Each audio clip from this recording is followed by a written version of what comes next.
시편 119편 97절에서 112절입니다.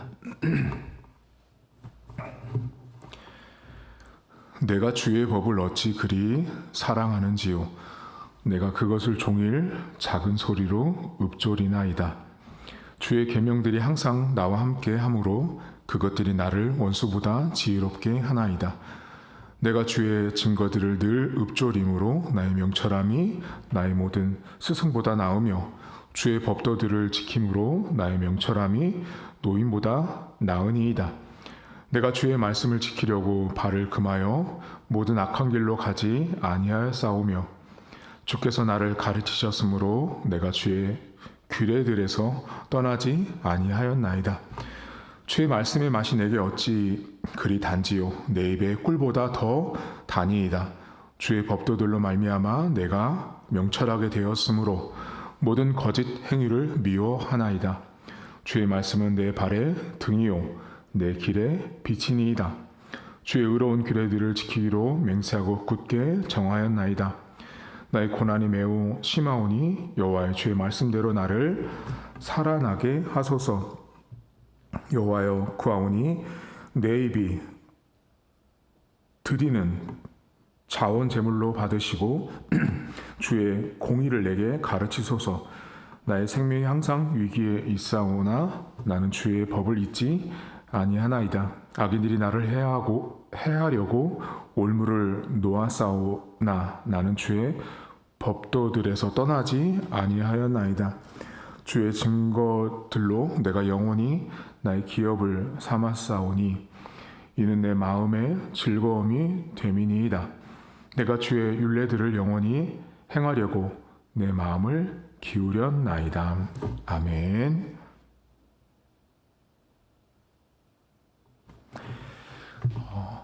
오늘 시편 119편 안에는 우리가 매우 잘 아는 본문도 등장하는데 이 시인은 생명의 위기에 놓여 있다라고 오늘 고백을 합니다. 그리고 원수들이 올무를 놓는다라고 말하는데요. 본문을 잠깐 보시면 109절과 110절을 잠깐 보겠습니다. 109절을 보시면 나의 생명이 항상 위기에 있다라고 고백을 하고 110절 악인들이 자신을 위해서 올무를 놓는다라고 말합니다. 사람이 생명의 위기를 느낀다라는 것처럼 위급한 상황이 없죠.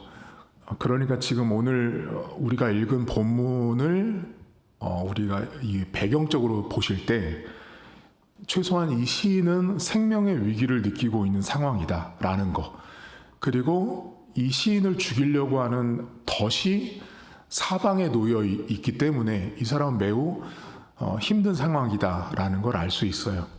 그런데 이 사람은 그런 생명의 위기를 느끼는 그 상황 속에서 원수가 나를 올무를 놓고 죽이려고 하는 그런 상황에서 이 시인이 이 율례와 규례, 하나님의 말씀을 향한 이 시인의 자세, 태도가 어떤지를 알려주는데요.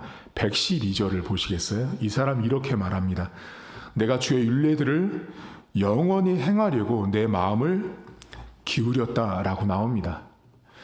이게 언뜻 보면 쉬운 고백 같지만 쉬운 고백이 아닙니다. 이 사람 지금 생명의 위기를 느끼고 있고 사방에서 덫이 있는 상황인데 자신이 하나님의 말씀을 지키려고 마음을 기울였다라는 말이 나오는데요. 이 마음을 기울이다라는 히브리어는 텐트를 치고 장막을 치다라는 말이에요. 다시 말하면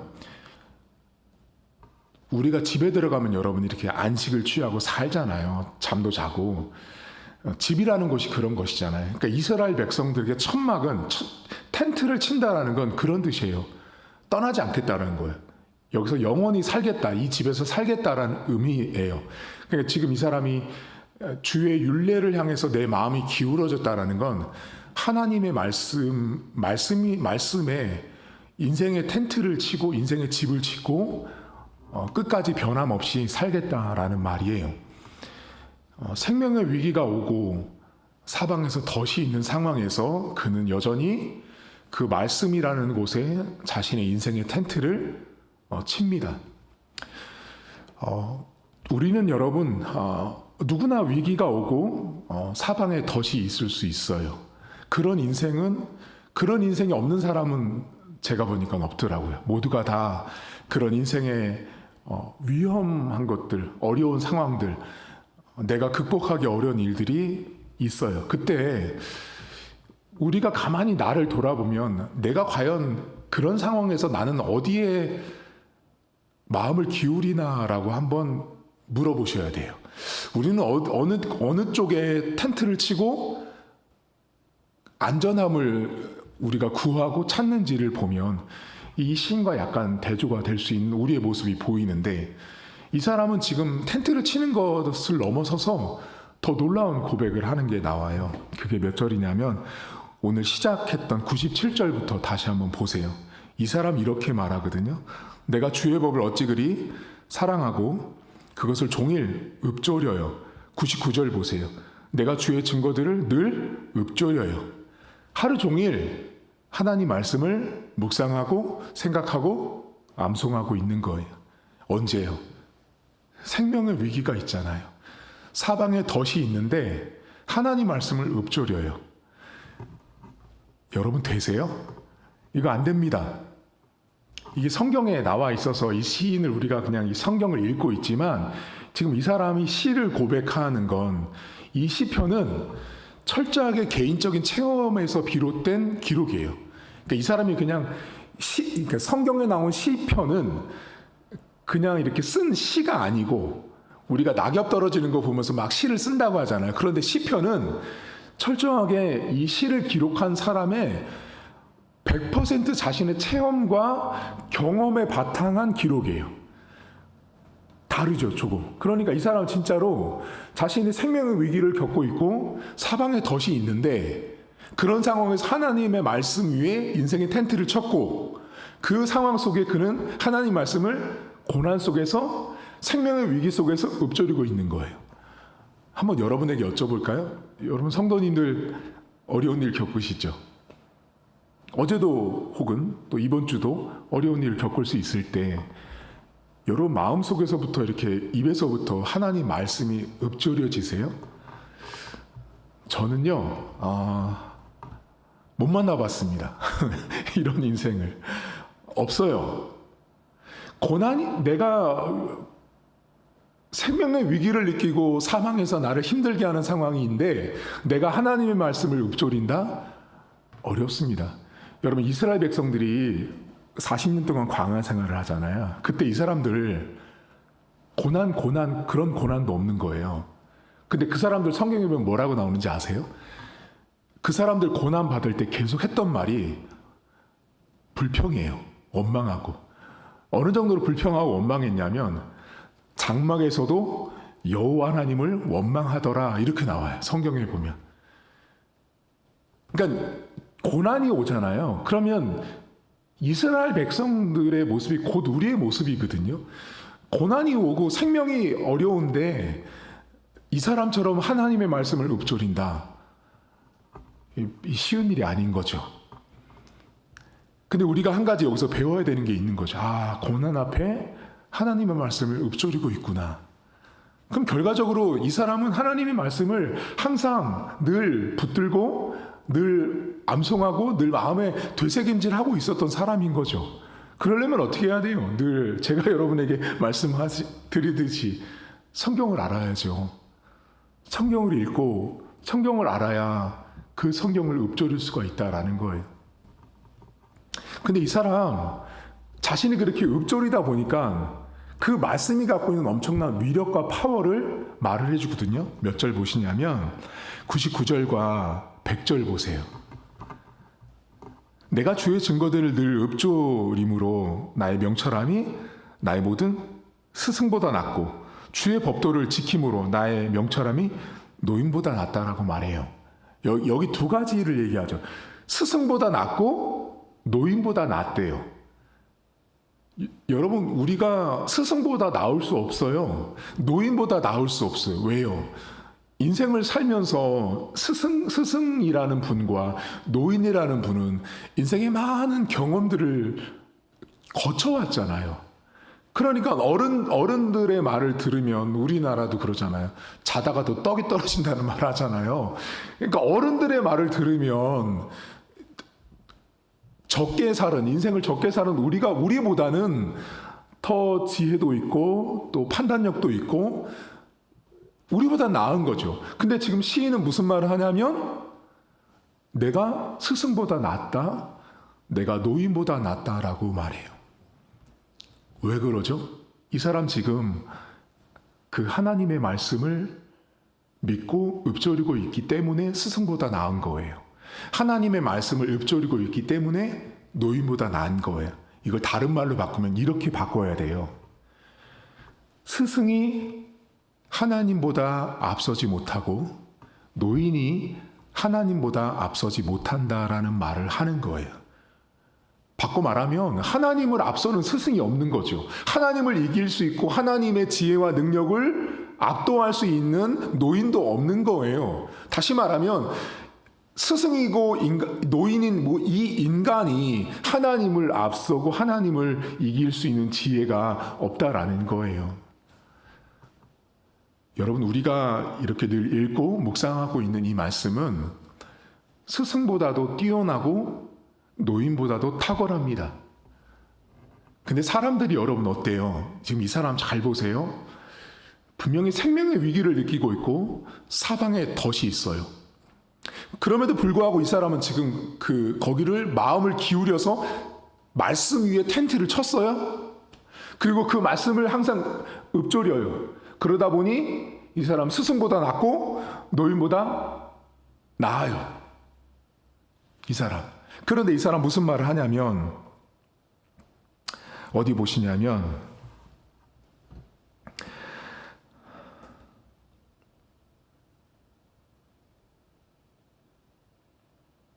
105절을 보시겠어요? 주의 말씀은 내 발의 등이요 내 길의 빛이다 라는 말을 해요. 너무 유명한 말씀이시죠. 자, 이 사람 주의 말씀이 등이고 빛이다 라고 이 말을 하는데 지금 이 말을 우리는 어떻게만 알아요, 여러분? 이 말씀만 아시죠? 성도님들, 이 말씀만 너무 잘 아세요. 이 말씀이 창세기 1장 1절만큼 유명한 말씀이에요. 주의 말씀이 내 발의 등이고 빛이다. 이거 너무 잘 아시죠? 지금 이 사람은 최소한 생명의 위기가 있고 덫이 있는 상황 속에서 이 말을 해요. 이 말씀을 고백한 시인의 그 다음 절을 보세요. 105절, 주의 말씀은 내 발의 등이요 내 길의 빛이다라고 말을 하고요. 106절, 주의 의로운 규례들을 지키기로 맹세하고 굳게 정하였어요. 107절, 나의 고난이 매우 심하오니 여호와여 주의 말씀대로 나를 살아나게 해달라고 말해요. 여러분, 이 사람 잘 보시면 주님의 말씀이 등이고 빛이라고 말하는 것은 하나님의 말씀이 갖고 있는 정체성이에요. 그러니까 하나님이라는 분은 등이고 빛이라고 말한 거예요. 하나님은 이런 분이라고 말한 거예요. 말씀은 이것이다라고 한마디로 이렇게 명제, 하나의 문장을 말한 거예요. 이 사람 그렇게 말했어요. 그건 하나님이에요. 인생이 변화시킬 수 없는 거죠. 하나님을 향해서 빛이 되지 마십시오, 등이 되지 마십시오라고 한다고 그분이 빛이 아니고 등이 아닌 게 아니에요. 하나님은 여전히 등이고 빛이었어요. 그 다음이 뭐예요? 이 사람? 그분은 그 말씀을 지키겠다라고 다짐하잖아요. 지금 이 사람. 언제요? 고난 속에서요. 하나님의 말씀이 등이고 빛인 것은 교회에서 연초가 되면 맨날 교회 표 삼잖아요, 여러분. 이 표 삼고 이 말씀을 막 집에다 붙여놓고 막 하잖아요. 이 말씀이 표 삼고 현수막 만들 때 좋으라고 만든 말씀이 아니라 이 말씀은 이 말씀 다음이 중요한 거예요. 언제 등이고 언제 빛이냐고요. 생명의 위기를 느끼고 있을 때잖아요. 고난을 느끼고 있을 때잖아요. 여러분 여쭤볼게요. 여러분들이 고난당하고 어려울 때 하나님 말씀이 여전히 등이고 빛이세요? 제가 지금까지 인생을 살면서 이런 분을 만나본 적이 없습니다. 고난을 겪는데요. 내가 진짜 어려운 상황인데 그 고난 속에서 여전히 등입니다. 여전히 등불입니다. 라고 빛입니다. 라고 말하는 신자가 없더라고요. 그리고 아까 전에 이 시인이 어떻게 해요? 스승보다 낫고 노인보다 낫다라고 하지만 사람들이 고난을 당하잖아요. 그럼 고난을 당하면 사실 스승 찾고 노인 찾아갑니다. 스승 찾고 노인 찾아간다라는 말은 다른 말로 하면 뭐예요? 최소한 고난 앞에서 하나님 말씀은 나에게 등이 아니고 빛이 아닌 거예요, 여러분. 빛이 아니고 등이 아니니까 나보다 더 조언을 잘해줄 것 같은 스승 찾고 노인 찾는 거죠. 이 시편 오늘 우리가 읽은 이 본문은 미사 여구를 멋지게 하라고 여호와의 말씀은 등이고 빛이다라는 이 말씀은 그냥 이렇게 좋은 문장을 주신 게 아니에요. 시인의 상태를 잘 보시면 이 사람 지금 매우 어렵다고요. 매우 힘든 상황에 있는 사람이 현재 시인이라고요. 언제 죽을지 모른다고요. 올무가 가득하다고요. 그 죽을 수밖에 없는 상황에서 이 사람이 지금 고백한 게 뭐냐면 하나님의 말씀이 등이고 빛이라고요. 여러분 오늘 하루를 출발하면서 여러분에게 물어보셔야 돼요. 여러분들에게 고난이 있을 때, 어려움이 있을 때 하나님 말씀이 등처럼 빛처럼 내 앞길을 인도한다고 보세요? 저도 많은 어려움을 겪고 이렇게 살아왔지만 사람이 고난을 당하잖아요. 그럼 고난을 당하면 이 고난 속에서 보이는 건 하나님의 말씀이라고 하는 등과 이 빛이 안 보이고요. 뭐가 더 많이 보이냐면 스승과 노인이 훨씬 더 많이 보여요. 여기는 지금 스승과 노인이라고 말하지만 인생을 살면서 우리가 겪고 있는 수많은 고난을 겪을 때 사람들은 스승과 노인 혹은 배경과 물질, 나를 도와줄 수 있을 것 같은 스승과 노인을 훨씬 더 발빠르게 찾아가요. 근데 지금 시인은 뭐라고 말하냐면 그렇지 않다라는 걸 말해주기 때문에 이 사람 시편에 기록된 거예요. 인생은 여기 시편에 나와 있는 이 시인처럼 못 살아요. 이렇게 사는 게 만만한 일이 아니라고요. 엄청나게 어려운 일이라고요. 이 사람 지금 마음을 기울인다라고 말하잖아요. 하나님 말씀 앞에 내 인생에 텐트를 친다라고 말하잖아요. 고난이 있는데 누가 하나님 말씀에 텐트를 치겠어요. 나를 도와줄 수 있는 스승이나 노인을 찾아가서 거기다 텐트를 치죠, 여러분. 안 그래요? 거기다가 가서 내 마음을 기울이고 저기서 뭔가 도움을 줄 거라고 생각해서 찾아가잖아요. 근데 시인은 우리에게 뭐를 말해주는 거예요, 지금. 스승이나 노인 찾지 말고 하나님 말씀 앞에 인생의 텐트를 치고 그때 비로소 등이고 빛이신 그 하나님의 인도를 받을 수 있다라는 거예요. 여러분, 진짜 여러분의 믿음을 가늠하고 싶고 내 믿음의 수준이 어느 정도인지 알고 싶다라면 여러분들이 고난을 받을 때 내가 어디에 마음에 텐트를 치고 있는지를 보시면 돼요. 내가 어느 곳에 내 마음이 기울어져 있는가를 보면 분명히 알 수 있어요. 목회자들 이렇게 목회하잖아요. 그러면 이제 목회를 하다 보면 어려운 일이 생기잖아요. 그러면 어떤 일이 생기냐면 나보다 목회를 많이 한 이제 어른 선배들, 오늘 본문의 스승과 노인을 찾아가거든요. 많아요, 여러분. 근데 제가 그런 사람들을 이렇게 많이 만나보고 들어봐요. 얘기를 들어보면 다 이야기가 뻔해요. 그러니까 사람이 주는 그 말이라는 것이 거기서 거긴 거예요. 그런데 그 상황에서 스승과 노인을 찾지 않는 목사님들이 있어요. 사람에게 가서 지혜를 구하지 않는 거예요. 그리고 어떻게 하냐면 이제 전화를 해서 가끔 이렇게 대화를 해보면 스승과 노인을 찾는 것이 아니라 이 사람 교회 와서 기도하고 있어요. 말씀 보고 기도하고 기도하고 말씀 보고 그 사람 그렇게 하고 있는 거예요. 사람들이 옆에서 말해요. 야야 너 힘드니까 거기 어느 목사님 좀 찾아가봐. 어느 교회 좀 찾아가봐. 근데 그 목사님 그렇게 안 해요. 왜냐하면 이 사람 하나님 말씀 위에 텐트를 친 인생이기 때문에 그렇습니다. 여러분 우리 성도님들 우리 교회를 보고 또 우리 교회가 이렇게 하나씩 세워져 가는 모습을 볼 때마다 제가 늘 항상 강조하잖아요. 여러분들 스승과 노인 찾지 마십시오. 환경과 사람과 배경을 찾아가서 거기 텐트를 치면 그게 영원할 것 같지만 그것이 우리 교회 여러분들의 신앙을 등처럼 빛처럼 인도하지 못합니다. 오늘 하루를 살면서 여러분 스스로 물어보세요. 주의 말씀이 내 발의 등이다. 내 발의 빛입니다. 라는 이 고백이 그냥 여러분 이렇게 한 문장으로 미사역구가 아니라 여러분들이 고난받을 때 과연 하나님 말씀이 나에게 등인 적이 있었는지 하나님 말씀이 나에게 비친 적이 있었는지를 한번 물어보십시오. 아마 제가 볼 땐 촛불만도 못했을지도 몰라요. 훅 하면 꺼지는 것처럼 촛불 잠깐 켜죠.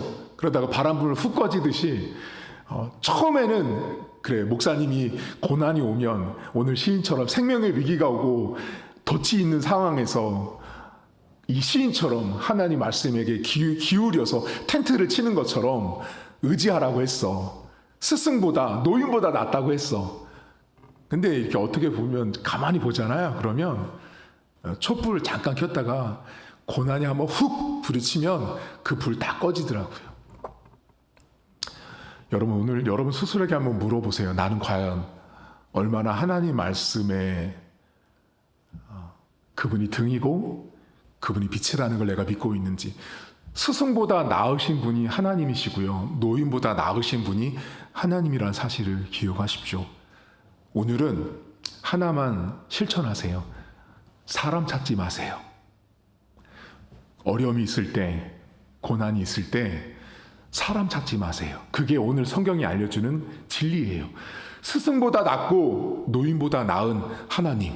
어찌 감히 하나님과 노인과 스승을 비교하겠어요. 언감생신 비교가 불가능하잖아요. 그러니 오늘 여러분 삶에 혹시라도 어려운 일이 있다면 사람 찾지 마세요. 사람 찾아가지고 막 전화하고 1시간씩 통화하지 마세요. 그거 답이 아닙니다. 1시간씩 통화하고 사람 만나서 커피숍에서 대화하고 그 시간에 집에서 또 교회에 오셔서 성경 읽고 기도하세요. 그게 여러분들이 하나님에게 기울여서 텐트를 쳤을 때 그곳에서 정말 여러분 스스로 인생 안에서 주의 말씀이 내 발의 등이고 내 발의 빛이다라는 고백을 하는 것입니다.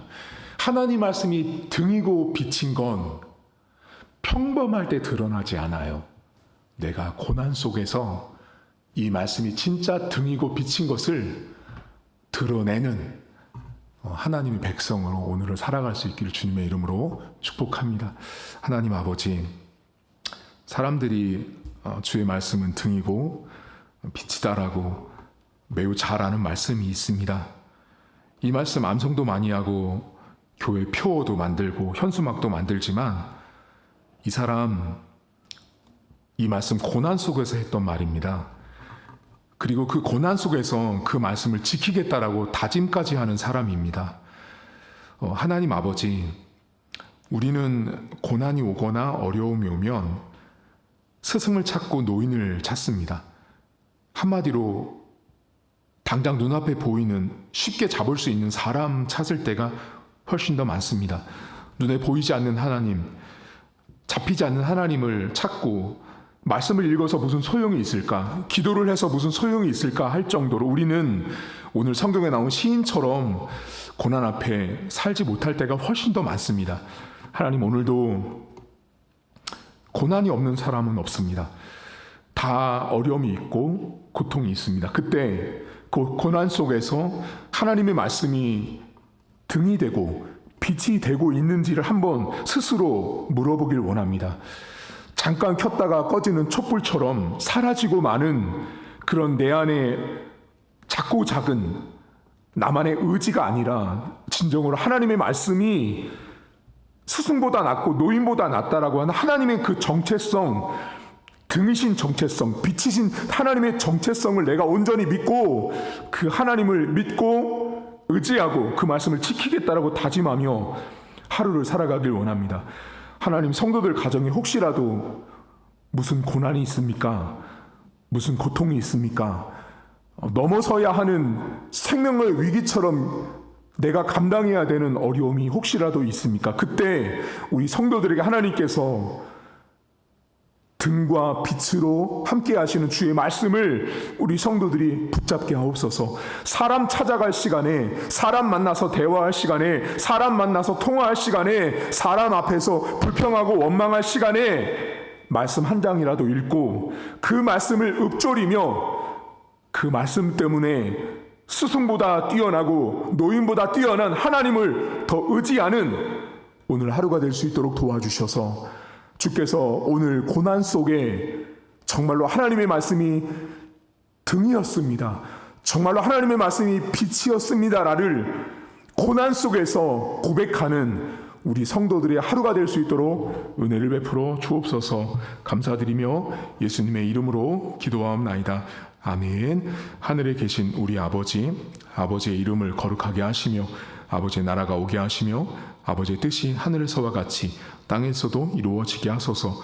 오늘 우리에게 일용할 양식을 주시고 우리가 우리에게 잘못한 사람을 용서하여 준 것 같이 우리 죄를 용서하여 주시고 우리를 시험에 빠지지 않게 하시고 악에서 구하소서. 나라와 권능과 영광이 영원히 아버지의 것입니다. 아멘.